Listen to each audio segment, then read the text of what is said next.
Aha. Okay. There we go. Uh-huh. And okay, it goes straight. All right, it triggers the live. I don't have to hit go live on YouTube. All right, let me just do a mic check here. Let me listen to myself. Okay, ooh, I'm louds and clears. All right, put that down a pinch. Turn this down. I think the gain down a hair is gonna be good. All right. So I'm not sure where Micah's at just yet. I haven't seen him in about an hour. So 3 hours ago, I gave him a 3 hour notice. So yeah. So everything is cool. As you can see with my update to the title, I brought things into the familiar subject territory of astrotheology with Micah because I wanted to have a discussion and see what his research has brought him to knowing anything about northern mythology and astrology, right? Because I want to see if I can fill that in, right? If you guys know Symbolic Studies, if you guys know Mario Garza, who's a friend of mine, a couple years ago now, I got him on with this book from a guest I had on my channel, man I consider a friend. With the silly blurs. Hold on a second. Does it unblur Northern Paganism? Exposing Abraham by Scott and Billy Joe Carlson. They have a YouTube channel with some awesome stuff on it that hasn't been used in a while they're enjoying aspects of their personal private lives. But they have some books. They're on Instagram and they're on YouTube. Not super active, but good people representing the thing. Scott is a former, I think he was a former pastor. He said that he was, right, and he found heathenry, and he found heathenry hard. Like, he's got his scathing thoughts on the matter of this story because he understands how it was stolen from the northern perspective. This astrotheology deoccultism that Micah has stumbled across, and has really like I think what's really great about what Micah is doing is that there is a guy who knows how to explain the astrotheology in the Bible grift really straightforward, really practical, absolute straightforward, and it's great. He's a great messenger of the matter. Micah is of Jewish descent himself, right? So that is always a personal aspect that is a part of his story. He's been doing great stuff for a long time. I worked with him at least once before as a member of a Weaving Spiders panel that I remember. And yeah. So it was good to be reconnected with him on Facebook again, which is what got all of this started. And I just had to sit there and absorb the thought of it. So I don't know where he's at, but we're going to do a couple of little things here as I'm warming my friends up. Anyway, so we're going to talk about this astrotheology, and I even brought up it doesn't, because it's new and radical territory, what Dr. Hillman has exposed and championed, right? So I've got my interlinear scripture analyzer, the ISA3 beta app, which because I'm using StreamYard's free, I don't know if I can screen share. So I actually want to test that right now anyway. Let me see here, because I also might want to play a little bit of Micah from his Rumble channel. Hold on a second. I'm so unused to StreamYard. Okay, there we go. All right, there it is. All right. To present.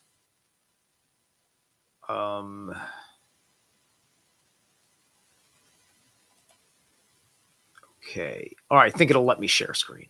Okay, good. There's that. There's that. Windows. Yeah. Okay, good. Good. So if you guys never seen it, this is a interlinear scripture analyzer. This will not help you if you're doing the classical Greek dive into the original Bible. This is for the assumed Hebrew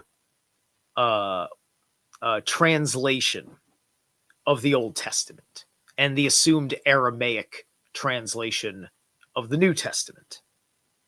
But you can still get helpful things out of it. In fact, and more or less everything that Micah's doing, because Micah's been doing this for longer than the revelation of Dr. Hillman. This will work just fine because he's working off of this biblical understanding in the damn first place. And I also noticed as I was listening to one of Micah's presentations in my warm-up for all of this, is that he was talking about how King David, how it's revealed that King David was gay, right? There's stories about him laying with a man that are actually in there, right? So this has got all sorts of stuff like right here. It says this is like it happened to open up to Numbers 22, and then here's 27, right? Where it's got Balak said to Balaam right there. So it's got Baal and Baal. And then in the Balak and then Balaam, and then you got to read it backwards, right? And he is saying to Balak, Balaam, go you, I shall take you, please, I shall take you to another place. Right? To another place, perhaps. He shall be upright in eyes of the Elohim, and you revile him for me from there. That's reading the Hebrew broken down, right? And when I think about what Dr. Hillman revealed that was taught in these things about, like, there was maybe 80,000 words in the Hebrew language compared to most other languages, including, the Greek that was working this language, that they had lost so much of their words. And the more and more I read how it actually reads from reading the undertext, giving us, because, here's the Hebrew. And so Balak is BLQ. Well, that's just black. Right? So he said to black, to Blom. See, Blom, to Blom, Blom all means Balaam 2. Right? But that does that. So why is it Bal? Why is it? So it's Blam, but Balaam, right? Balaam and Balak. Right. And so those, I'm just bringing that up because that sounds so much like Baal, Baal. It's all in there. Right. But that's just one of the ways that I've approached the study.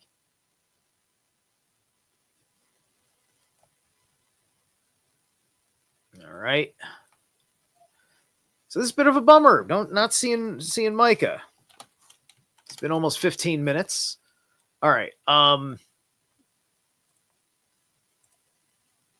whoops. Sorry. All right. Thank you, Stein. We'll see what's up. Maybe he got the time. Maybe he got his time wrong. All right, that's just a friend saying Happy New Year. All right, All right, so let's get back. Maybe he's a little too hungover. That's unfortunately possible. I can forgive a man. I mean, granted, it's 3:00, but if he was gonna, I guess if he had to do a thing, he had to do a thing, right? All right, so let's see here. So I may have to turn off the blur filter. I mean, the lights are off now. So in Scott's book, yeah, I'm gonna turn off the blur filter. All right. Virtual background. None. All right, it's nice and dark in here. You can't see the mess. All right. Okay. So in Scott's book, he has these pretty easy to follow sketches of the constellations that are most particular to explaining the Norse mythos occurring. Right? So in this book, it's making almost the same kind of arguments that Micah's making from from a northern pagan perspective, as opposed to a Greco-Roman pagan perspective. Like one of the ones that I find very interesting. Let me see if I can get a bigger picture of it. Right, there's the Perseus constellation, which has a triangle shaped head for where they speak of its head. Okay, put that in there. I might have to use one of the small pictures. There may not be a big picture that he drew of it in here, like he did for some of these others. Actually, he might have in the other book, which I do have present. Bear with me.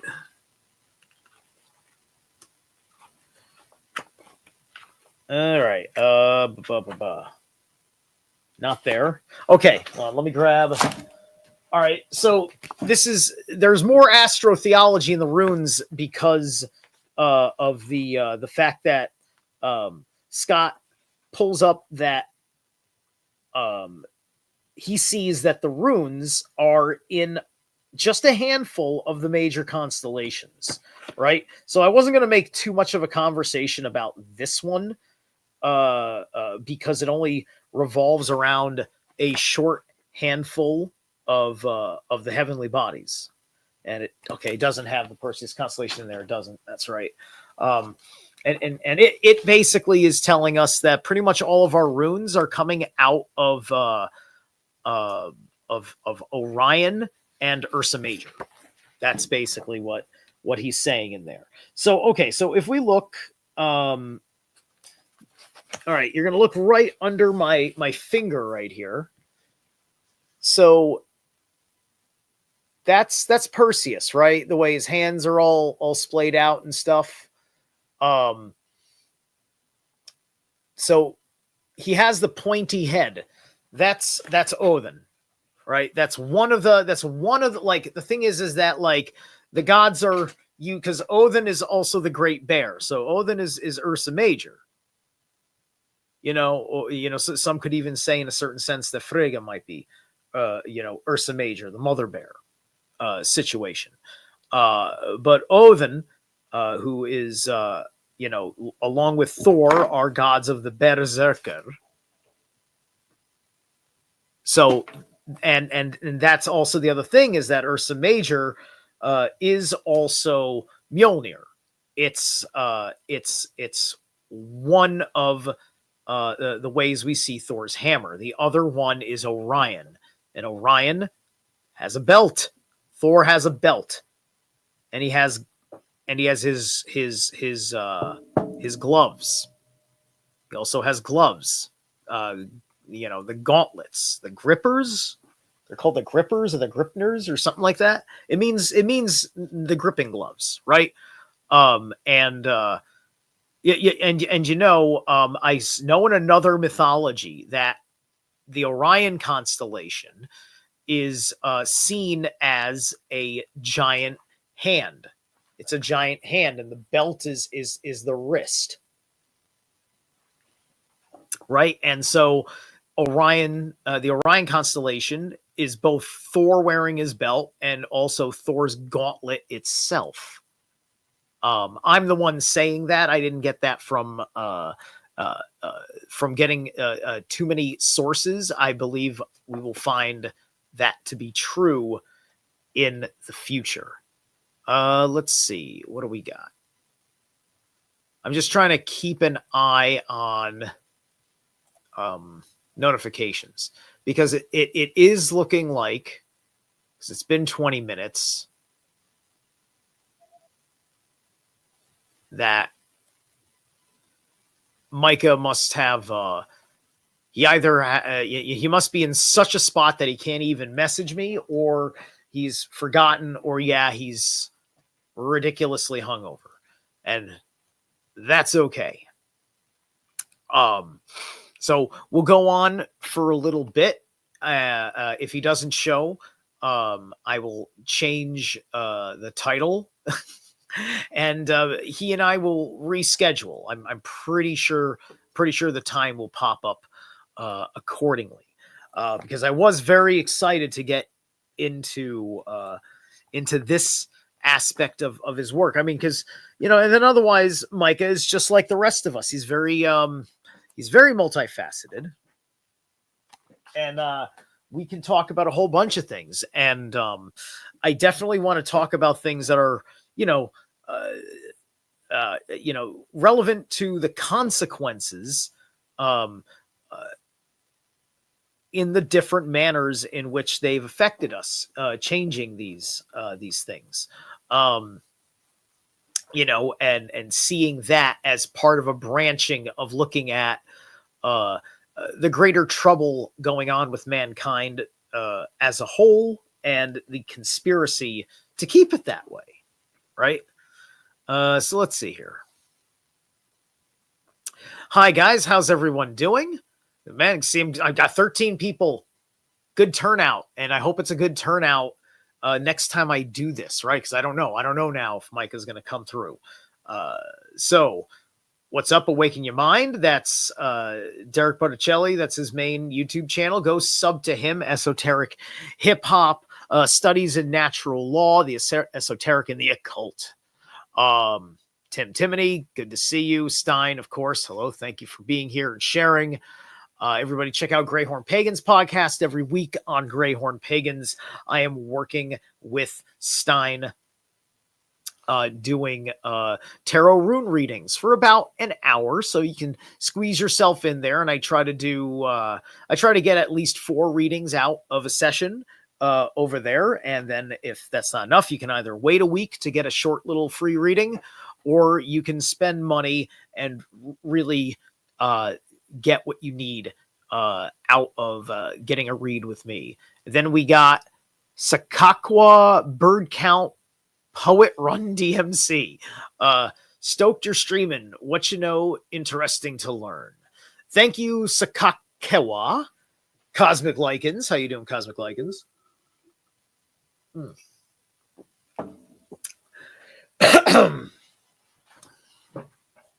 Indeed they have. You got to check them out. I've had a real great chance to show my stuff. If you guys were listening, I was on the Occult Rejects last night for New Year's Eve. So I hung out with Nick, Headless Giant, and a few new friends and a few weird odd ducks.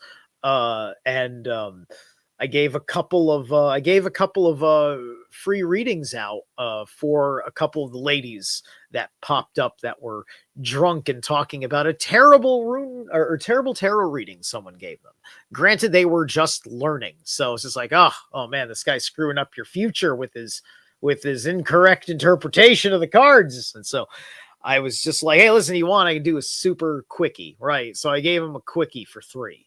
I did that twice, and then I did one more for one because she was drunk insisting, and it seemed like an okay idea for just a twofer for past and future, right? So I had a little bit of fun right there, and took care of some business, helped straighten out some fates. It was good times all around. Let's see. Just keeping an eye, because Micah can just pop right in. All right, you don't even have to say nothing. He's got the link, right? But I doubt. I unfortunately doubt it's going to happen. Oh, wait a minute. Now oh, wait, I see him. Life. I need to push back. I'm having phone and computer issues. Can we do it in a few hours or tomorrow? Okay, guys, hang on. I'm negotiating with the Dank Master. Hey, bud. How